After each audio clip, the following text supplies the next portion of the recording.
Welcome everyone to this webinar on how to talk about interventions in prenatal education classes using the Prenatal Education Messages. My name is Louise Chiquette and I'm with the Best Start Resource Center. I would like to begin the webinar by acknowledging the Indigenous people who've been living and working on the lands across Canada for thousands of years, including the land where you are watching this webinar from today. The Health Nexus office in Toronto is located on the historical territory of the Wendat, Petun, Seneca, and most recently the Mississaugas of the New Credit First Nations. We're very grateful to have the opportunity to work in this territory. The webinar will be starting with the main presenter in very shortly. I just want to make sure you're oriented to the screen here. You have the main presentation, and then underneath that you have some files that you can download. And it shouldn't be any problem if they have a FR extension. They're in French, EN in English. If it doesn't say, it's probably in English, so you can download the files. We will be talking about them along the way. And you will also notice a chat box on the right, and you can post questions to the organizers or to everyone in there. We would prefer if you hold the content questions to the end. There will be some time allotted for that. And now I would like to introduce our presenter, who is Jasmin Tecson. She has the honor of working with birthing individuals for the last 20 years. Prior to becoming a registered midwife, she worked as a doula and a prenatal educator and was a founding member of the labor support program at Jesse's Center for Teens in Toronto. In addition to her clinical work, she's often involved in communities and projects, most recently as an expert reviewer for the Prenatal Education Key Messages and as a member of the Prenatal Education Key Messages Advisory Committee. She served as a treasurer on the board of the Association of Ontario Midwife. Jasmin is deeply committed to equity and diversity issues and strives to be an ally as well as a care provider for midwifery clients regardless of their circumstances. We are very thrilled to have Jasmin on board because there were a lot of aspects to cover in this webinar and she has the experience to cover them all. So now I would like to leave the microphone to Jasmin. Thank you. Thanks, Louise. Hello, everyone, and thank you for that lovely introduction. I hope that I can meet your needs and give you some solid takeaways regarding this topic. It's great to see, well, virtually anyway, since this webinar is full, such commitment to prenatal education. I understand that we have participants involved in public health and health promotion from across Ontario and a few from other provinces too. So welcome, everyone, especially to our out-of-province colleagues. So throughout the webinar, we will be having a few interactive surveys. It's a feature of Adobe Connect, and you will have a chance to weigh in.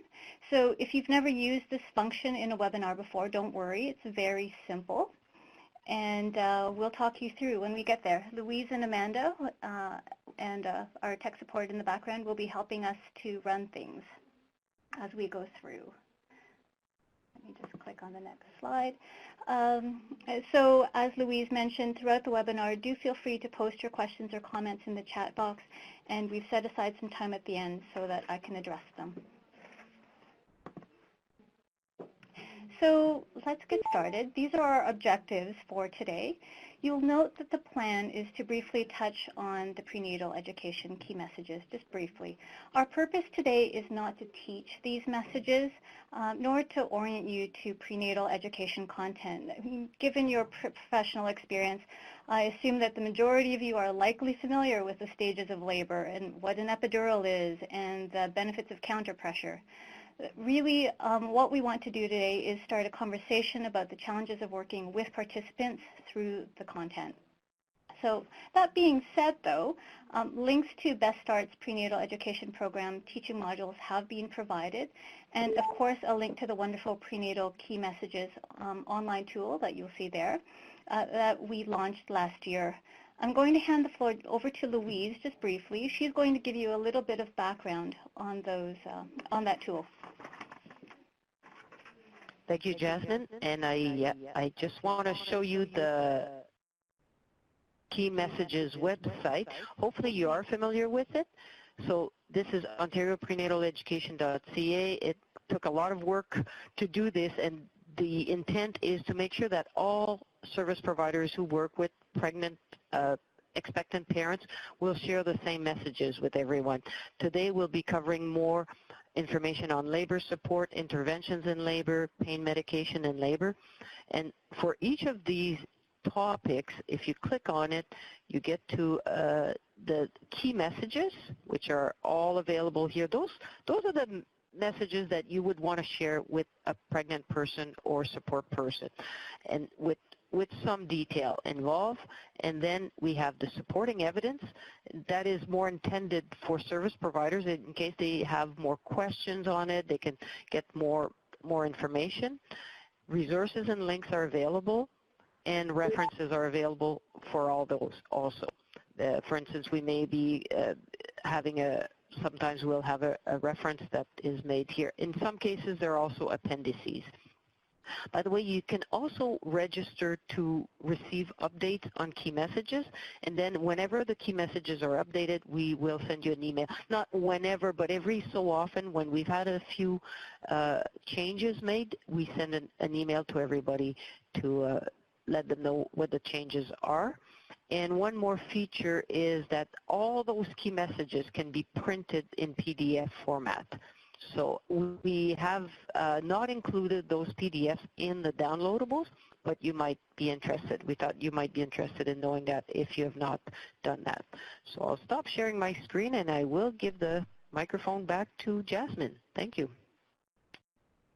Great. Thanks, Louise. I'll just wait for this next slide. Okay, so throughout this presentation, I will be referring to clients. Within midwifery, we refer to the birthing parents we work with as clients because the term more accurately reflects the working relationship that we have. And it also avoids that association with someone or of someone with a condition requiring treatment. Remember that a fundamental starting point of midwifery is that pregnancy and birth are generally normal, healthy, physiologic processes, not pathological. So I do recognize that in most of the prenatal education literature, the more common term is patient, but after all these years, referring to clients is honestly force of habit, and it also has a meaning that makes sense to me. So when you hear me speak of clients, this term corresponds to patients within the medical system, as well as participants or consumers of prenatal education, such as guardians, partners, or other support people who may not be directly receiving health care themselves. You'll also notice that I will speak of birthing parents and use similar terms. I use these terms to be inclusive of all childbearing individuals, regardless of their gender identity or sexual orientation.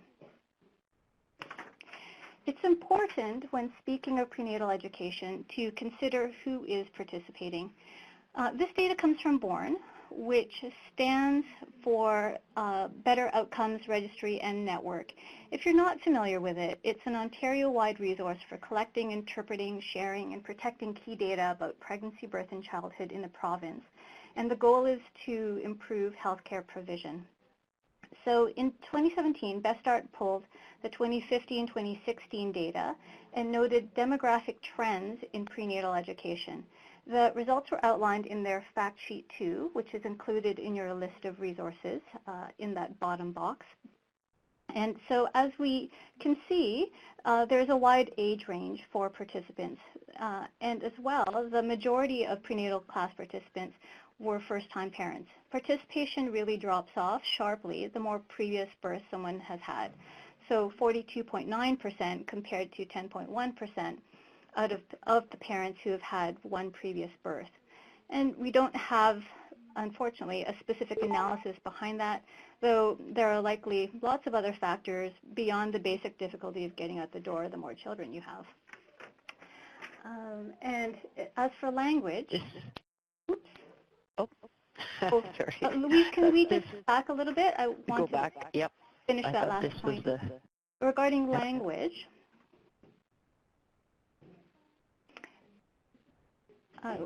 so what was interesting to see was that only 16% of women whose first language is neither English or French attend prenatal classes. And so that leads me to our next question, which is who isn't attending prenatal classes? And that's a very important question to ask. So Louise, if you wouldn't mind taking us to that next screen, participants, you'll see a multiple choice question. That box is interactive, so take a moment now to select the answer that you think best. And as you can see, the results are tabulated live. You are able to change your mind until we have locked in the votes, and we'll allow a few more seconds for that. Yeah, because we've got about 50 some participants online, so we'll just see how it adds up. Yeah, this is the interactive portion of the webinar. Please do put in your vote. It's neat to see the responses change as people go along. Yeah, we weren't sure if we should broadcast the results or not to influence the vote here. I do find it really interesting, though, to see the responses evolve. I'm having a problem getting on. I've got the phone, I've got the printouts in front of me, the slides and stuff, but I'm having a problem connecting. I'm sorry, we'll have to mute your line and you'll have to email the webinar or use the tips that were sent to you because we're live now with everybody. Okay. So I think we have the majority of participants, and we have a clear trend here, Louise. I think it's safe to close the vote. Yes. So thank you, everybody. The correct answer was F, all of the above. And it was interesting, I thought, to see how people were moving between selections, between options, that it wasn't clearly all of the above. One thing to pay attention to is that overall participation in prenatal education is low. Only 1 in 4 pregnant Ontarians actually attend prenatal classes. And according to the born data that I referenced, people in the categories you see in front of you are less likely to do so, even less likely. So that the rates within these groups was less than 20%. Despite the likelihood of greater positive impact on their experiences. So unfortunately, specific outreach for these populations is beyond the scope of this presentation, but I would really encourage you to pursue opportunities to examine why members from these priority populations in your local catchment areas don't come to prenatal classes. Following that analysis, I encourage you to strategize ways to reduce or remove systemic barriers where you can, and consider measures such as providing transit fare, food vouchers, meals, childcare, or translation.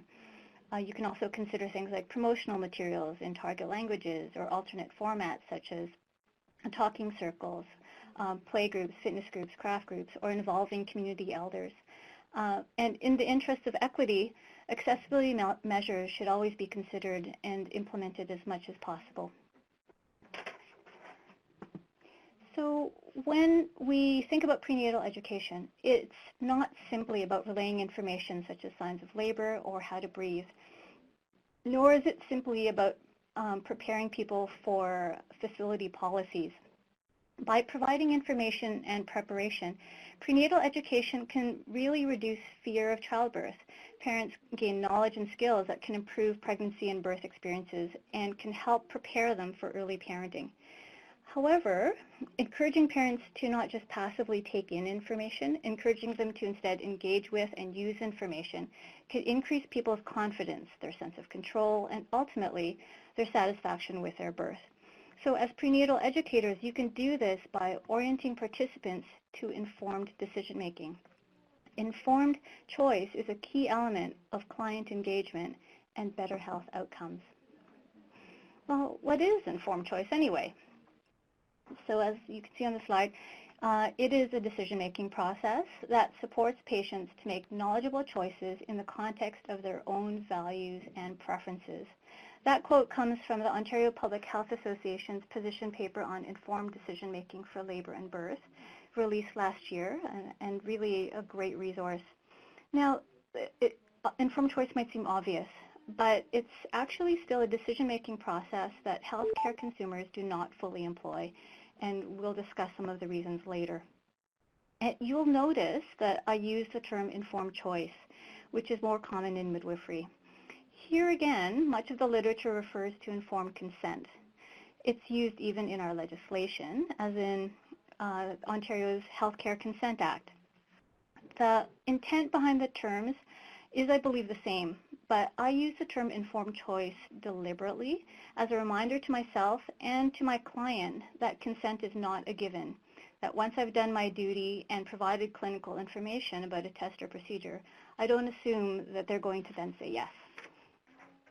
So as Rebecca Decker, who is a nurse educator and researcher and runs the evidence-based birth website, as she notes, if a patient doesn't have the right to refuse a care path, then the act of giving consent has no meaning. When I introduce the option of informed decision-making to clients, some can be very intimidated. There still persists in this society, as in others, the belief that the decision whether or not to go ahead with a test or procedure is solely up to the healthcare provider. Behind this, there's many layers of socialization, constructions about medical authority, and the power imbalances embedded within the healthcare system. The social cultural determinants of health, as we know, significantly influence how people access healthcare and interact with healthcare providers. And clients ask me, well, how can I know what I need to know? And it seems easier to cede responsibility for the decision to the healthcare provider, especially when it comes to something as intimidating as childbirth.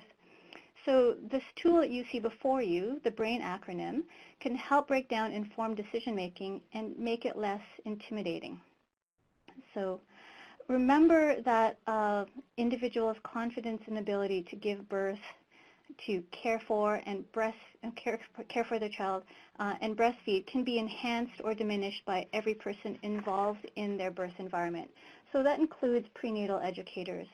You can help set the foundation in those prenatal discussions for a birthing environment that acknowledges the client's right to ask.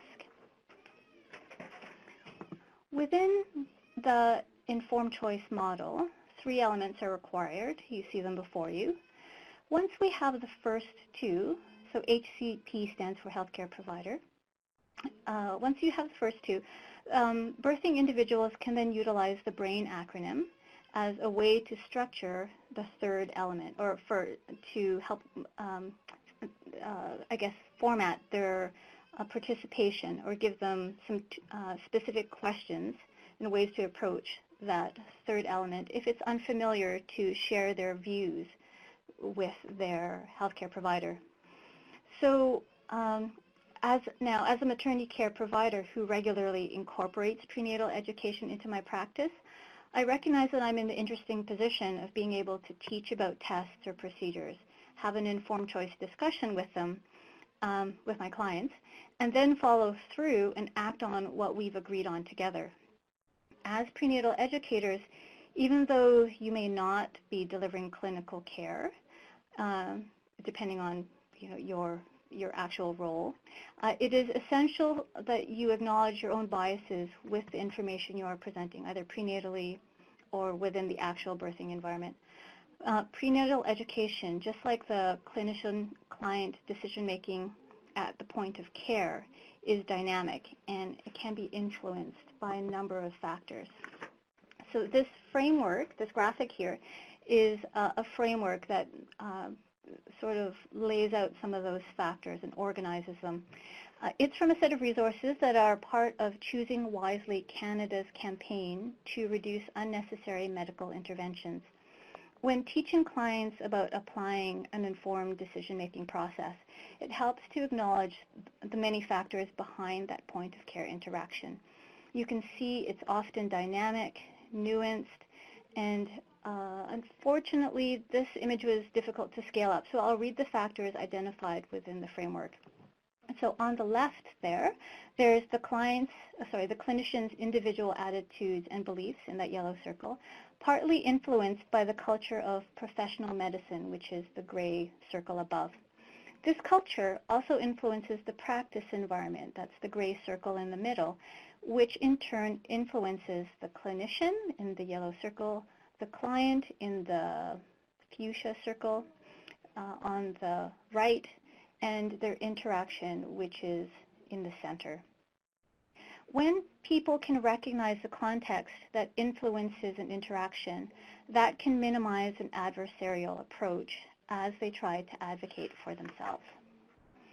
So you can see on the client side, in that fuchsia circle, there is the culture of healthcare consumption, the gray box immediately above, influencing the individual client factors and experiences. As prenatal educators, this is where you can have an influence. If your classes take place in a hospital, also keep in mind that teaching environment can influence how your participants receive or perceive the information. So these barriers are identified in the OPHA position paper I mentioned earlier on informed decision-making in labor and birth. So for details about these barriers, I encourage you to review the actual document. But for our purposes today, I wanted to focus on the first three, which is where you as prenatal educators can have more of an impact. So in the first case, parents can't make informed decisions if they can't access good quality evidence-based information. So some barriers would be that prenatal classes aren't available, aren't accessible.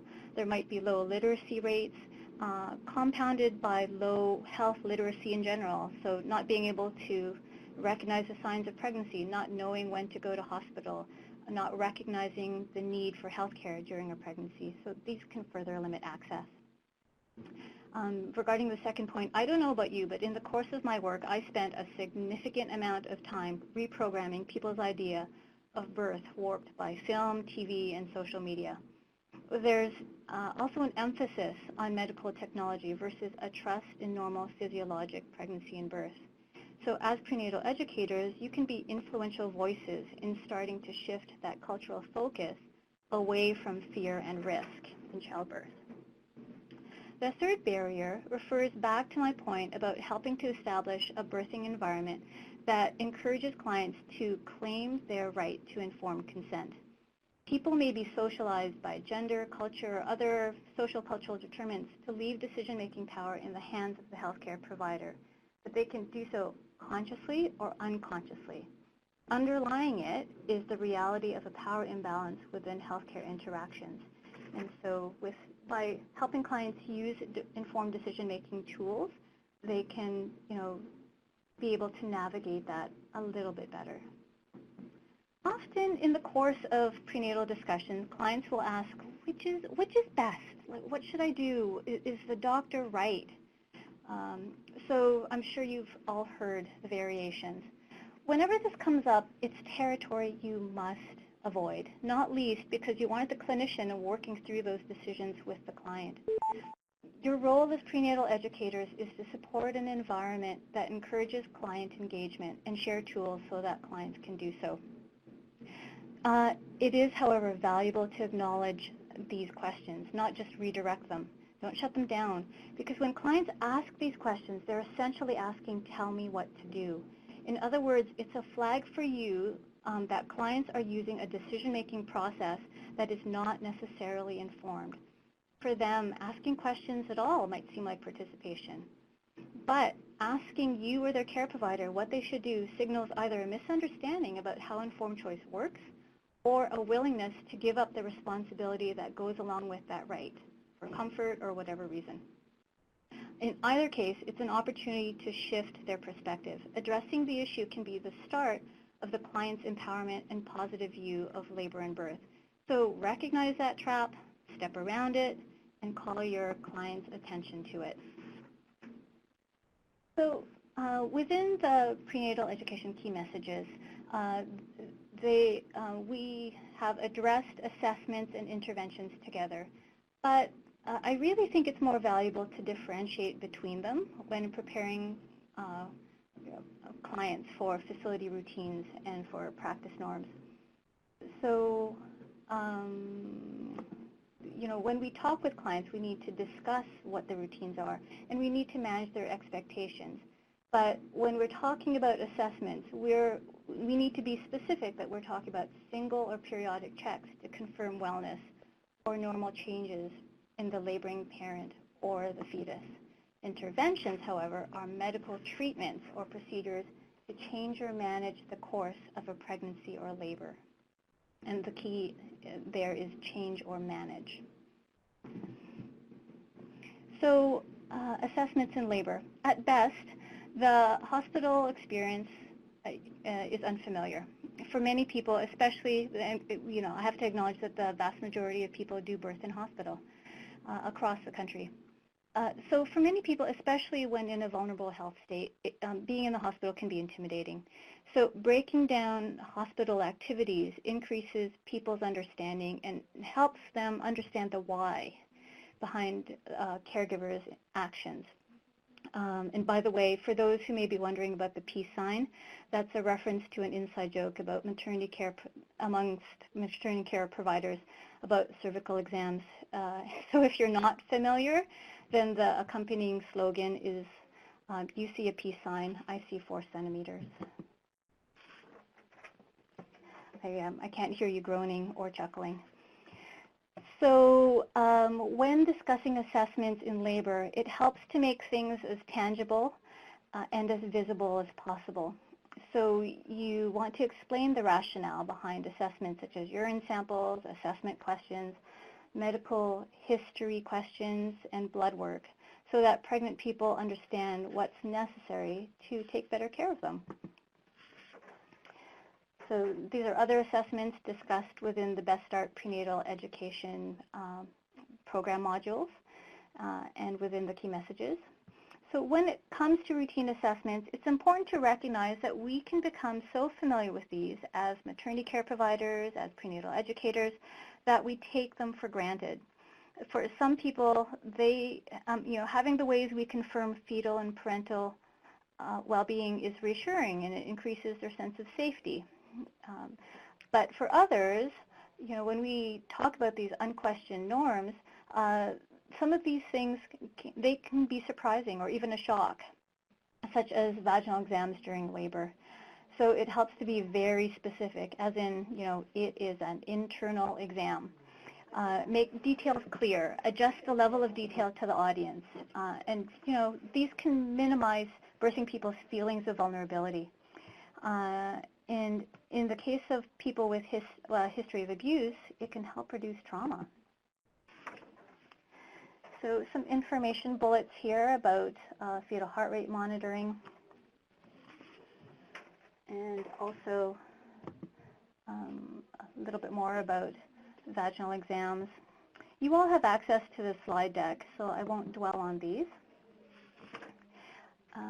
These are the prenatal education key messages about interventions for Ontario. If you're very, very familiar with them, you'll notice that I relocated IV lines to the discussion of interventions versus assessments. So this is consistent with the definition that I provided earlier, because IVs are put in place for venous access to give medication or fluids to treat or manage a condition in labor. So they're often treated as routine or perceived as routine by healthcare workers. So, but if we consider them as an intervention with a recognized impact, so local discomfort, or just restricted mobility in labor, which can then affect progress in labor, then this emphasizes the opportunity for informed decision-making and responsible use based on indications. And that's what we would apply to all discussions about interventions.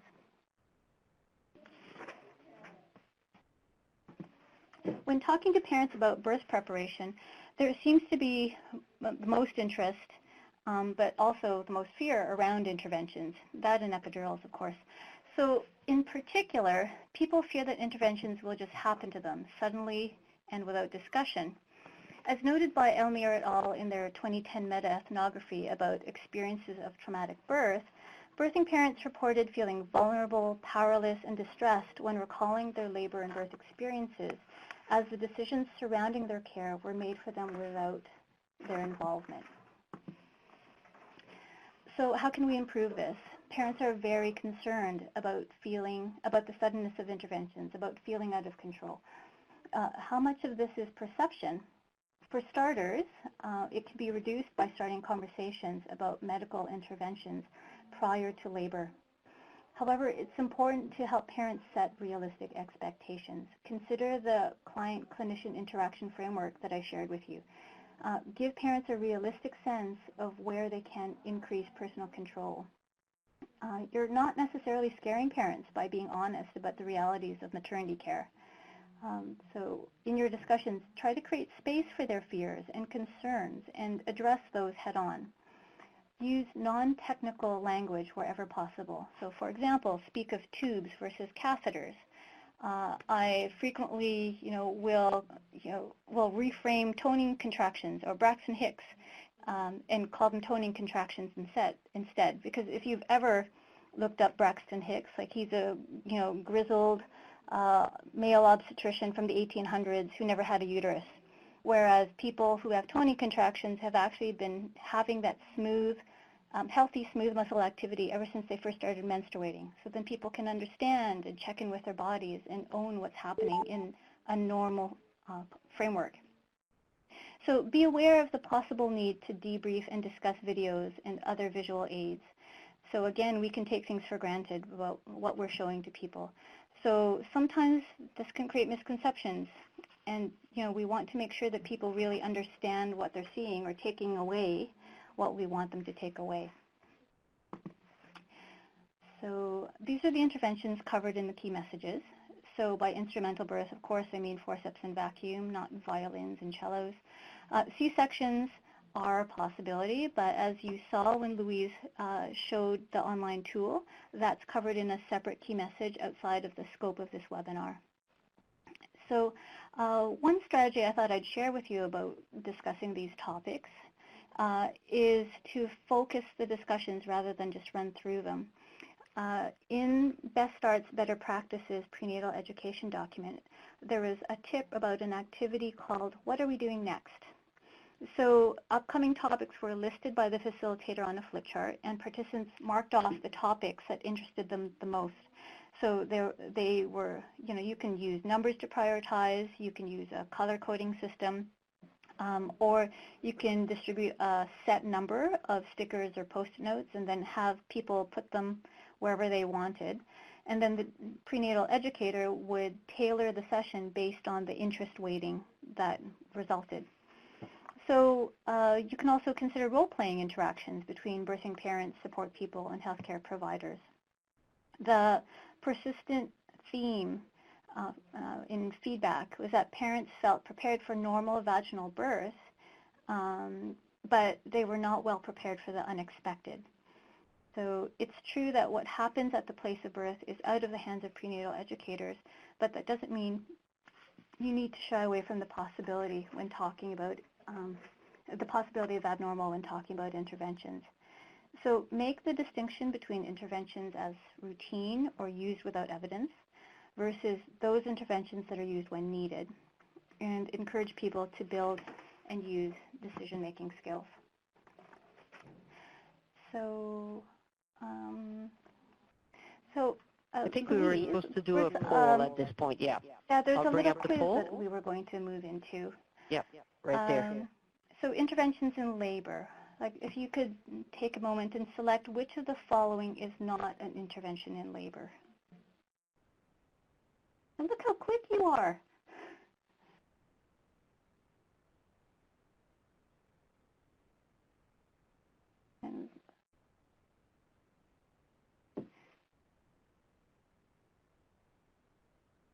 And the responses are coming in.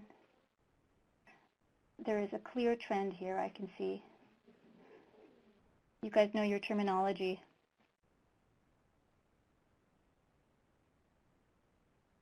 I think, Louise, given the clear trend, we could probably close the poll, not to deprive people of their fun in clicking. But yeah, so clearly the answer was C, making the birthing parent sneeze in second stage. You're all familiar with that terminology, but of course, these are terms that we would simplify to clients. Making the laboring person sneeze, it might increase intra-abdominal pressure, but really it's not an adequate replacement for effective pushing or contractions. Let's go back to our slides, Louise.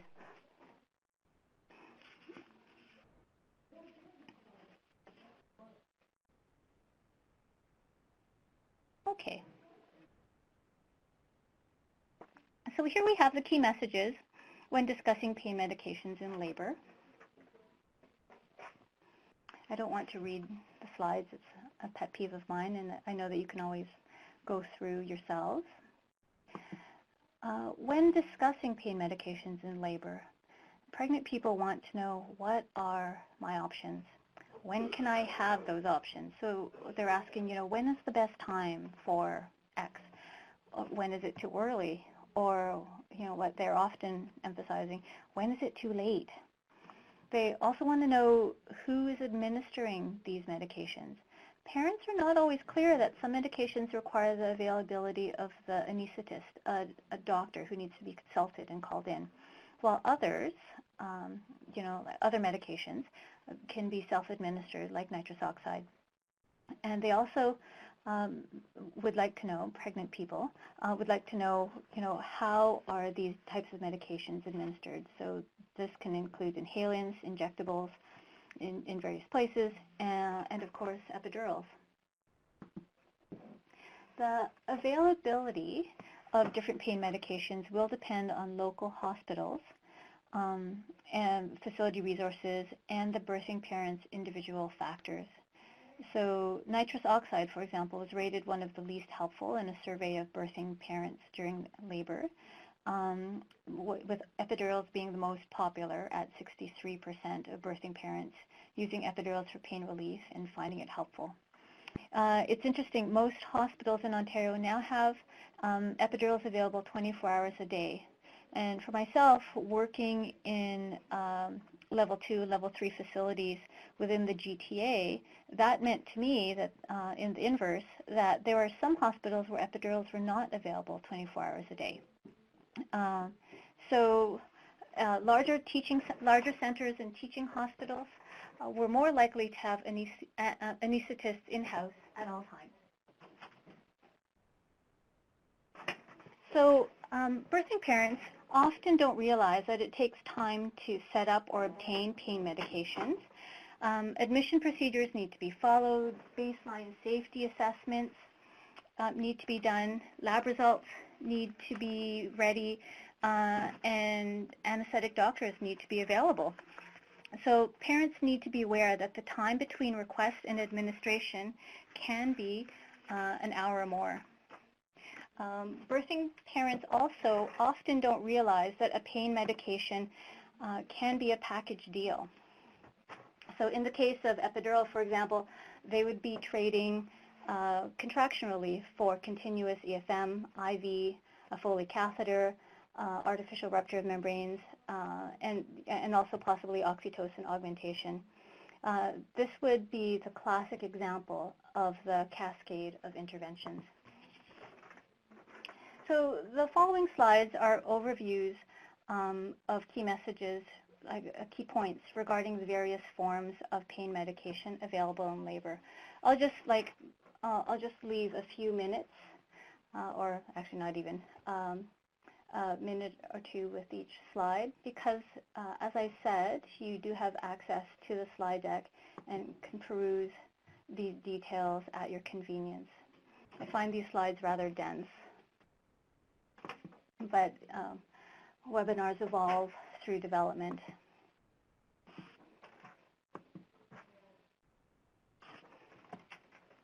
So some women, when we are discussing, or some people, when we are discussing pain medications, they report in hindsight feeling minimal pain during labor. And some report, in contrast, that it was the most severe pain that they ever experienced in their lifetime. It's interesting to note that parity, or the number of times someone has given birth, can be a factor. So primates may experience greater sensations of pain than multips, especially before 5 centimeters. And you can see on the slide other factors that can influence a laboring person's ability to cope with pain, however they perceive it. So ultimately, any discussion about pain medication in labor is about a person's perception, including fear of childbirth. Penny Simpkins Pain Medications Preference Scale, and I apologize, but there was just really no sexy way to like put a graphic of that. So that scale can be a valuable discussion starting point. Prenatal educators, labor supporters, healthcare providers, they can use it with pregnant individuals to clarify in advance where people stand. So this can flag potential issues such as unrealistic expectations or extreme beliefs so that fears can be proactively addressed. And referrals and resources can be accessed as necessary. The tool touches on 4 factors that influence the use of pain medication: a person's desires, childbirth education, support, and the course of labor. It consists of a scale from +10 to -10 or -10. The number corresponds to levels of preference for pain medication, and alongside are suggested support strategies for people in the birthing environment to work alongside those preferences. So this leads us to the key messages when talking about labor support. So you can see them here before you. As has been well documented, having emotional and physical labor support can have a significant impact on a person's ability to cope. Some of the benefits are greater use of non-pharmacologic coping measures, decreased use of pain medications, feeling more in control and more confident in their ability to give birth, a decreased need for medical interventions, a shorter labor, an increased likelihood of a vaginal birth, and an increased likelihood of having a newborn with higher APGAR scores, a decreased risk of postpartum depression, a longer breastfeeding duration, and overall a greater satisfaction with the labor and birth experience. So we can do a little chat here, Louise. If we can open up the box to some of your favorite non-pharmacologic labor supports. So just take a moment, if you choose, to enter a few.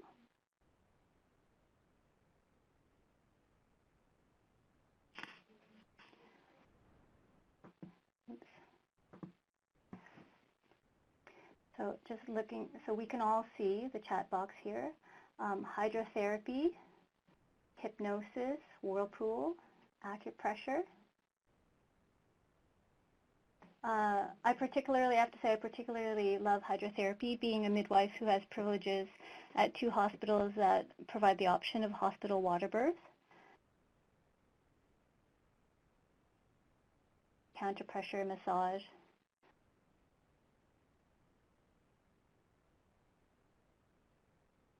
And I see Sean's comment about hypnosis. I have seen marvelous examples of hypnosis in action.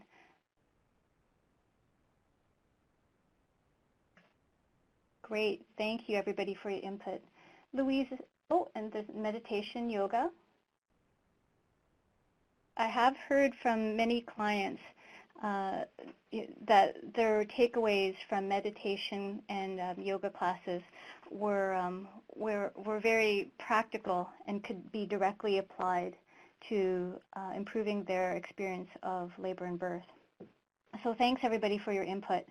Hopefully you got some ideas for yourselves to learn more about and to incorporate into your own classes.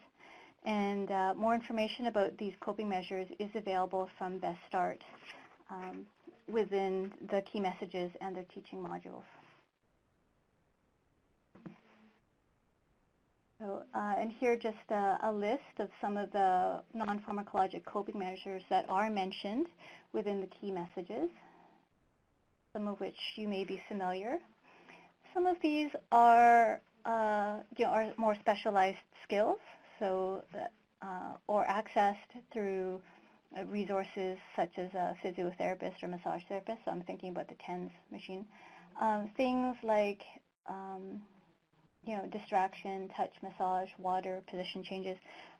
Those can be incorporated by support people, family members, but also, I'll see my colleagues in the hospital, the nurses, suggesting those as well. Easy to incorporate.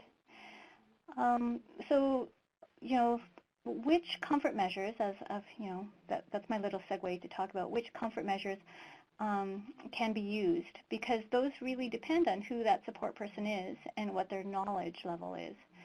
So one of the key messages is to choose support people who the birthing parent can trust, who makes them feel comfortable, and who will be able to encourage them and advocate for them during labor.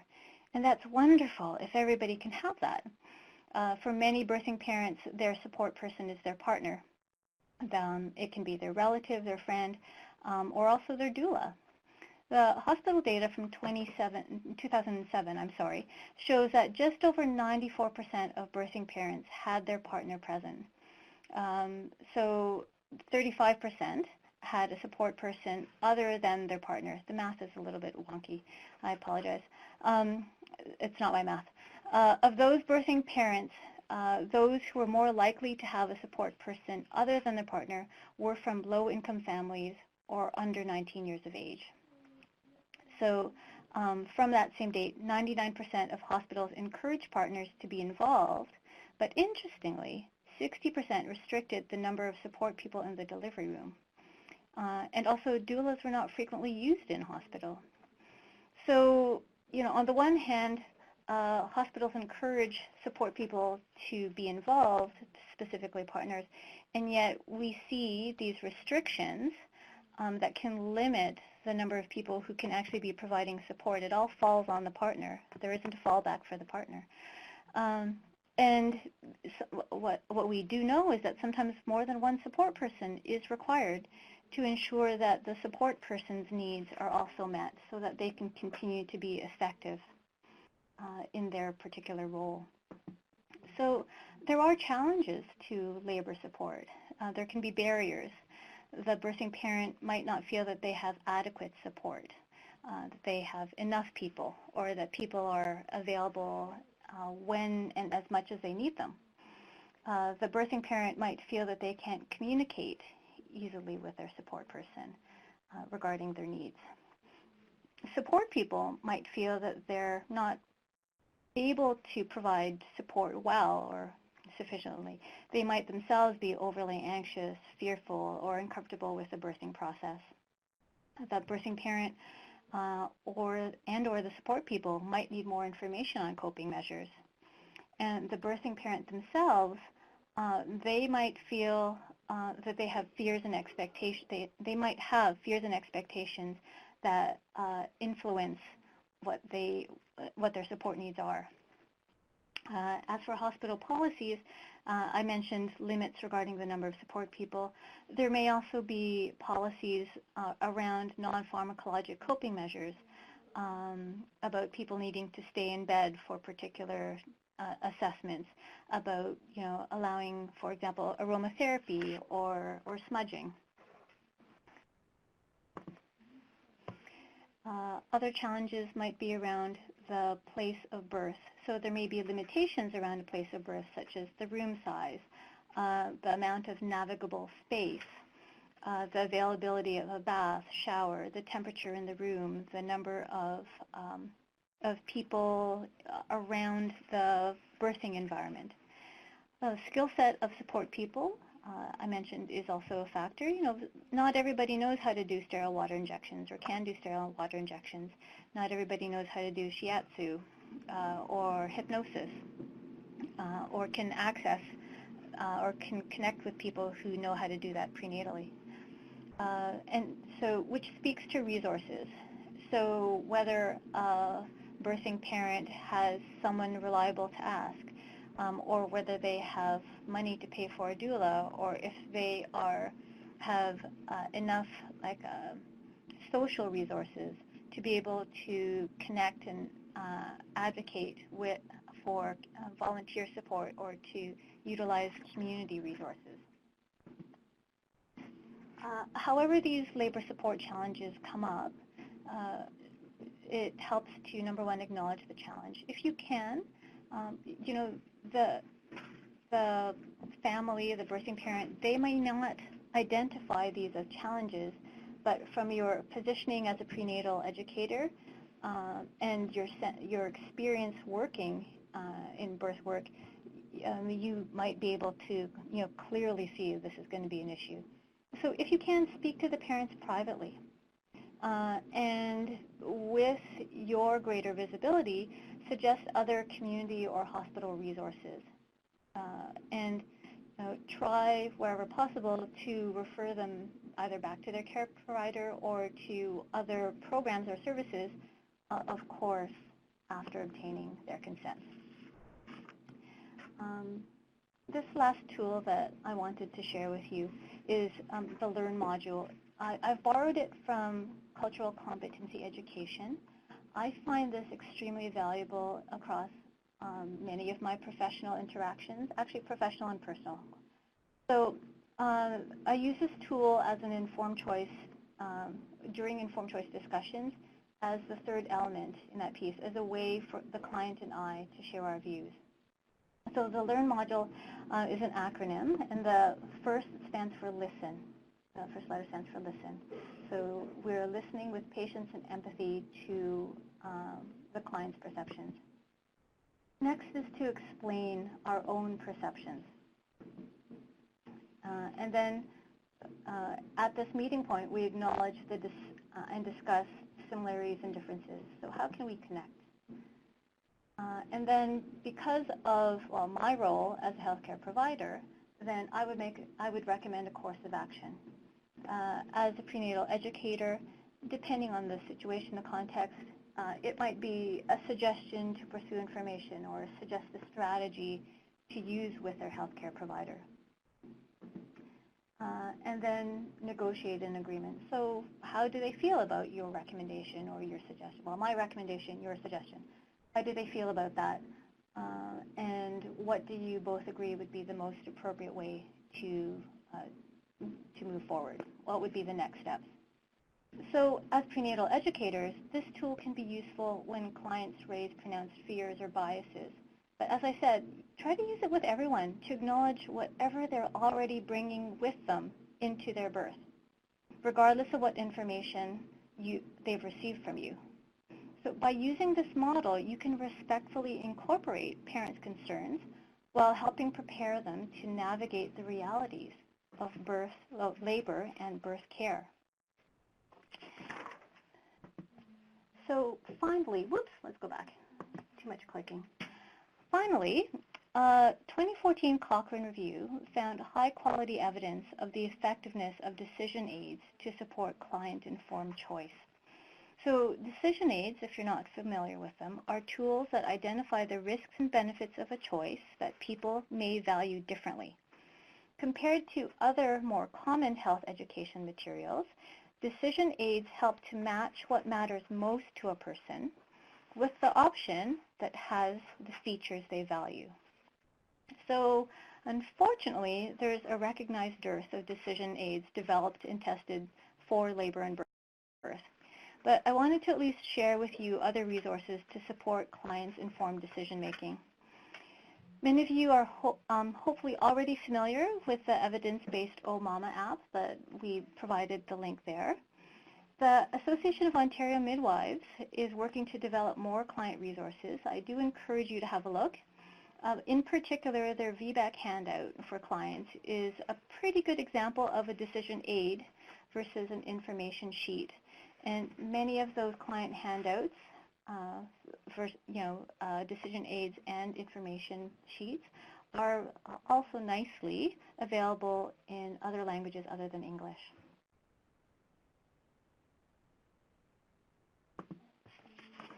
So that brings us to the end of our presentation. Thank you everyone for your attention. And let's open the chat box now for your questions. Yes, so you'll have to type your question, and I noticed nobody has asked a question during your presentation, but we'll give the participants a couple minutes to think of a question, this is your opportunity about, how do I teach something difficult, and realizing it needs to be related to the labor pain management issue. So I see a couple of participants are typing. And by the way, while we're waiting for the questions to come in, I'll let you know when we finish the webinar, I will close the webinar. You should be receiving automatically an evaluation link. And in any case, I will be sending an email out in a few minutes after the webinar, an hour or so after the webinar, with the evaluation link and the recording to the webinar also for people who've missed it, and for if you want to share it with somebody. So here's Sandy has a comment. So Jasmin, I'll have you take back the microphone here. Okay. Thank you, Sandy, for your question. So you were asking about sterile water injections. So sterile water injections are actually a technique that uses gate control theory, the gate theory of pain, and it is a pain relief technique that is not limited to the labor and birth setting. It also, I understand, is used in renal medicine and other applications in hospital. And what it generally involves is the support person applying simultaneously blebs of sterile water subcuticularly, so just underneath the skin surface. So in terms of sensation, it's the equivalent of receiving 4 bee stings, like 2 and then 2 again in quick succession. And the placement is in the lower back, roughly at just above the sacrum at the rhombus of Michaelis. So I can't give you much more detail about that because I don't think it would be useful. It's certainly something you can look up, but when it's applied, so ideally it's done just before a contraction is coming. The client is positioned facing away from the care provider, and there is significant, sharp pain from those blebs of fluid, so like 0.3 to 0.5 mils. That we're talking fairly small, but because of the tissue displacement, the sensation's intense. But it distracts sufficiently from back pain so that contractions for the next few hours, especially in back labor, are quite reduced and people can get by. So I see another question here from Laura. What do you recommend for incorporating comfort measures into your prenatal class? I usually leave the last 15 minutes of a few of the classes for this. So I would suggest actually trying that, what shall we do next, or what shall we talk about next flip chart. Because if you only have 15 minutes, you can have that up at the beginning of the class, go through the class content, and as people are going through the class, or they are milling about over their break, they can wander over and talk about and mark the comfort measures that are interesting to them, and then you can use that 15 minutes perhaps to do dry runs, or to practice, or role play those comfort measures, or speak to, if that's all, depending on what it is. I hope that's a useful suggestion. Justine is asking, in my practice, what do I teach my clients regarding aromatherapy in the labor and birthing process? So I'm very careful about things like aromatherapy, shiatsu, homeopathy. I'm very clear with them that I am not a specialist in those areas, and that I encourage people, if they're interested in any alternate modality, to seek out somebody who is trained and experienced. I certainly, if clients are particularly interested or knowledgeable, I welcome them incorporating it. I do talk about how I don't have experience of it, and also that depending on what it is, there may be different levels of evidence around it, but also a recognition that there are different definitions of quality evidence. But regarding aromatherapy, I also mentioned to parents that scents can change, the reaction to scents can change. And so generally, a principle I believe is to go with scents that work for you.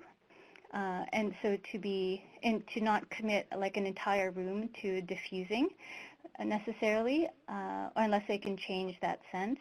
And also I make them aware of scent-free policies in hospitals. Some may be more or less strict, or depending on how those scents are sort of dispersed. I'm scent sensitive myself, but aromatherapeutic oils are just fine for me. So yeah, I really leave it open.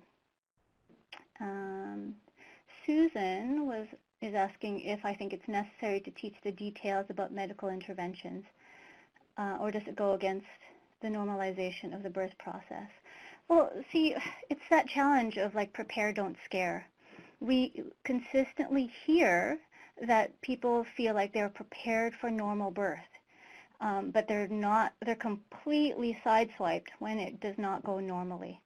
So I think it's a tricky balance for sure, but I think it's a disservice to parents to not address the fact that medical interventions are a common reality in hospitals, and that and so as I mentioned, addressing how they can be used appropriately and versus just the routine use, the unquestioned increased use of interventions as routine.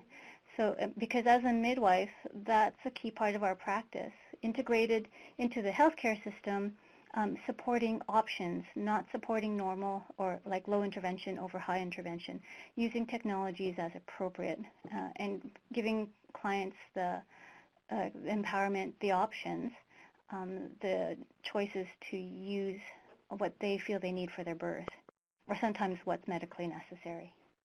And Sean is commenting about a consumer's report type of spreadsheet that lists options available in specific hospitals. That's true, like tubs, nitrous, on-site doula support. I have privileges at 4 hospitals, and when clients come into care with me, I talk to them about the importance of being flexible about choice of birthplace, that sometimes people are fixed on home, but sometimes the baby or the situation decides that we have to be in hospital.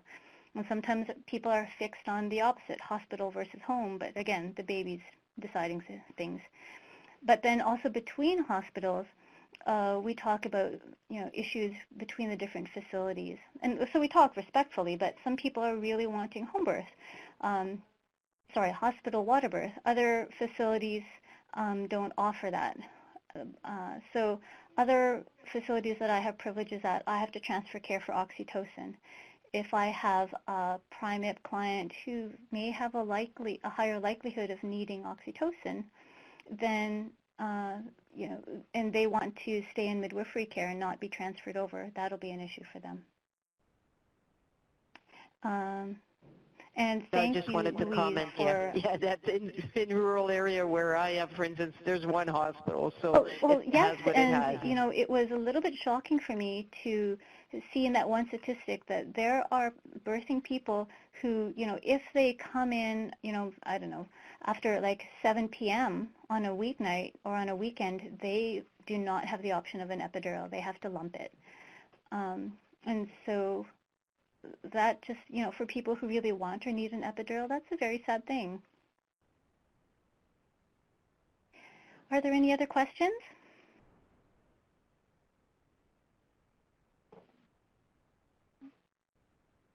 It looks like there's another one coming in. Yeah, maybe one more question coming in. I have minimized the window, but we will still see that. No, maybe it was not actually a question. So, well, you can always send us your question after, and we will transfer them wherever it's needed. I really, really want to thank Jasmin for offering this webinar. It was very informative. There is lots of materials. You have the slides if you want to go through the details, and we do have the handouts available, also additional handouts to the prenatal education modules. So those were sent there. For instance, I heard you say something about the gate theory, and that would all be part of our prenatal education modules. And then there's prenatal education key messages. So there's lots of information. If it sounds a little confusing, send me an email after, and we'll try to clarify for you. But I really want to thank Jasmin.